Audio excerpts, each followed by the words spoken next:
নমস্কার বন্ধুরা, আজকে আমি আপনাদের শোনাবো শরৎচন্দ্র পণ্ডিতের মজার ঘটনা। পেটের মধ্যে রায়ট। দাদা ঠাকুর শরৎচন্দ্র পণ্ডিত ছিলেন মধ্যবিত্ত নিপাত বাঙালি। অন্তত সাদা মাঠা জীবনযাপন করতেন। আড়ম্বর বা বড়লোকি আনা তার ধাতে সইত না। এমনকি বড়লোকের বাড়িতে নিমন্ত্রিত হয়ে গিয়েও তিনি স্বাভাবিক থাকতে পারতেন না।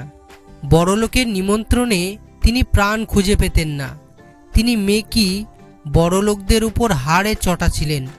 একবার তিনি এক বড়লোকের বাড়িতে নিমন্ত্রণ খেয়ে পরের দিন সকালে ছাপাখানায় পত্রিকার কাজ করতে এসে ঢেকুর তুলে নলিনী কান্ত সরকারকে বললেন, ওহে নলিনী, একটু তামাক সাজা দেখি, শরীরটা ভালো নেই।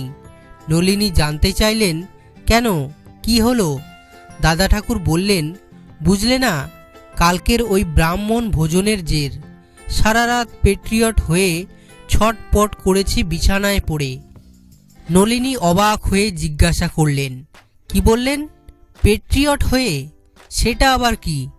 দাদা ঠাকুর উত্তর দিলেন, পেটের মধ্যে রায়ট বাঁধে বলেই তো লোকের পেট্রিয়ট হয়।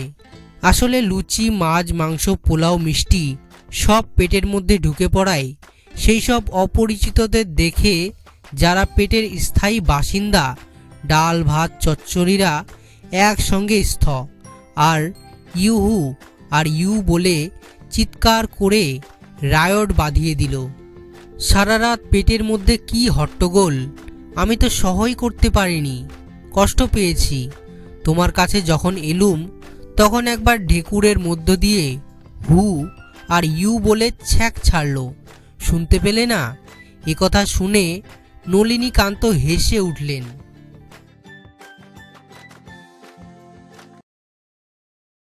গল্পটি কেমন লাগলো কমেন্ট করে জানাবেন এবং ভিডিওটিতে অবশ্যই একটি লাইক করে দিবেন। গল্পটি যদি ইন্টারেস্টিং মনে হয় তাহলে বন্ধুবান্ধব এবং পরিবারের মাঝে শেয়ার করে দেবেন। চ্যানেলে নতুন হলে সাবস্ক্রাইব করে বেল আইকনটি বাজিয়ে দেবেন, তাতে পরবর্তী ভিডিওর নোটিফিকেশন সবার আগে পাওয়ার জন্য।